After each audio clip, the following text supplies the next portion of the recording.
دولة الصومالية way u furan tahay option-ka ah jabhadaha Ethiopia ka diriraya ama jabhadaha ka soo horjeeda taliska Ethiopia in xiriir lala yeesho way noo furan tahay albaab noo furan way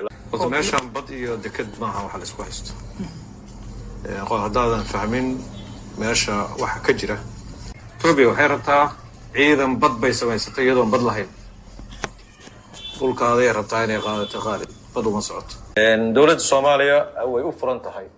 option-ka ah jabhadaha Ethiopia ka diriraya ama jabhadaha ka soo horjeeda taliska Ethiopia haddii sidaan ay ku sii socoto in xiriir lala yeesho way noo furan tahay albaab noo furan way laakiin weli wadadaas maan aadin oo rajo weyn baa laga qabaa in wixii ay xalismaan baa rajo laga qabaa oo inta ka horeysa laakiin wada furan oo sax ah in la qaado la aado sax ah lala kulmo la taageero la garab istaago laakiin waa marka ay cadaawadoodana ay sii wadaan iskuna dayaan wixii heshiis ku sheegay inay hirgeliyaan oo ay halkaas u dhaqaaqaan TPLF oo dabcan ay weli isku kacsan yihiin maamulkan abiye wax qorshaamay ku jira inaad gacan siisaan xiriir la yeelato waa ka hadalna annagu hadda Ethiopia يعني بربر كذا ضن صوماليا يجيس أفريقيا ومجرى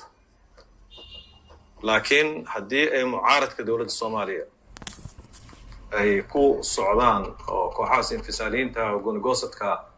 وهذا الشيء لسه هذان أي كوسي السعودان ووضن أفرو وزماشان بدي دكد معها وحل سكويست قال هذا فاهمين ماشى واحد كجرة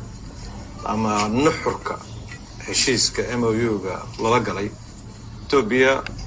haddaan dib u noqono 2018 dekada berbera waa t-shirt laga siiyay 90% wixii horumar dowladda Soomaaliya weli kama horimaan Ethiopia la nacab yahayna sheekadu ma waxay 19kii percentage-kooda u baxsan way waa la siiyay dad haddii dekada rabto qofka oo aad dib u fakara si fiican u fakara iyo hadda waxyaalaha ku adag tahay marka aan ishor fariisano Ethiopia waxay rabtaa ciidan bad bay samaysatay iyadoo bad lahayn dhulkaaday rabtaa inay qaadato qaalib bad uma socoto dowladda Soomaaliya waxay diidantaana ma aha deked in laga siiyo waqooyiga Soomaaliya ama deked in laga siiyo koonfurta Soomaaliya ama bartamaha Soomaaliya ma aha inay diidan tahay golaatay way 19% dekada berbera la yiri qaato maal gashada maxay maal gashan way ilaa hadda wani hal bini ma isbixin waxay ku socotay inay badaan iyo dhulkan qayb ka mid ah ay la wareegto waana ninkii yiraahdo 120 milyan dekelaan ma hayso dekada Djibouti ayaa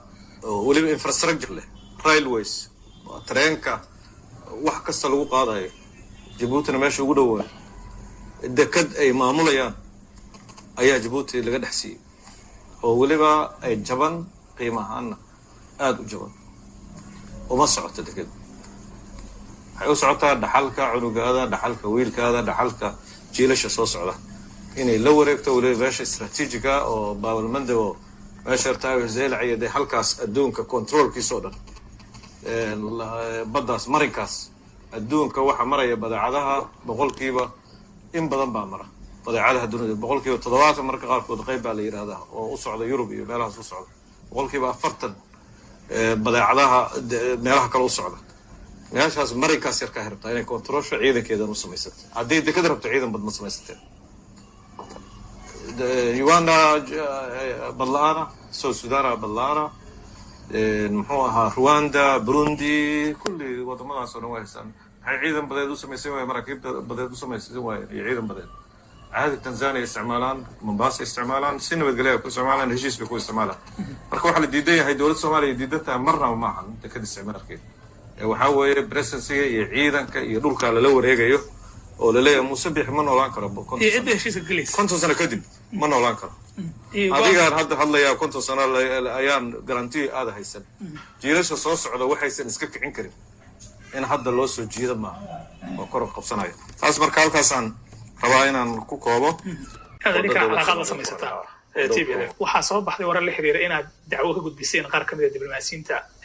Soomaaliya jooga oo midowga Afrika hogaankooda ka mid yihiin qaybta AMISOM iraado iyo safiirka kale ma jirtaan kastoo Soomaali ah wallahi horta waxaa jira in Soomaaliya dulqaadkeedii dowladda Soomaaliya waana wasaaradda arrimaha dibadda u dhahay in dulqaadkeeni uu soo yaraaday ku saabsanaa safiir iska caytama ama dowlad waxaan munaasab ahayn iska samaysa ama magacii Soomaaliya diyaarada ku qorto waddan kale ama banayso magaalo Soomaaliya kamid ah sida adduunka looga dhaqmo si ahayn u qorta waxa dulqaadkeedu waa iska soo dhamaadeen muddo madaxa waa la raaciyay muddo waa la soo afgabaadsaday muddo waa la soo xishooday tabarteeno iska yareyd iyo waxyaalo badan oo iska jiray laakiin hadda runtii ma jirto cid aan uga dulqaadanayno inay dalka Soomaaliya kala qaybiso Somaliland iyo Soomaaliya laba dal ka dhigto cid aan uga dulqaadanayno male cid tusaale xun iyo af xun ku soo taagta Soomaaliya aan uga dulqaadanayna ma jirto dhammaan safaarad inta iska shaqaysata say rabta iska yeesho wadankii iska calaanjisa waxaasoo dhan waa soo dhamaadeen marka arrimahaasoo dhan way jiraan arrimo badan oo Ingiriiska kamid ah safiirka Ingiriiska ma ayaan dhaweyta sax way waxbaana kala gaaray laakiin hadda waa xalina arrintaas waana garabsaday asagaa soo qorayba markii dambe marka wax ku aan hadda arrintaas ku wajahan ma jiraan oo dawladdu kaga ashtakoonayso safiirkaasi dawladdiisa ma jirto arrintaas way dhamaatay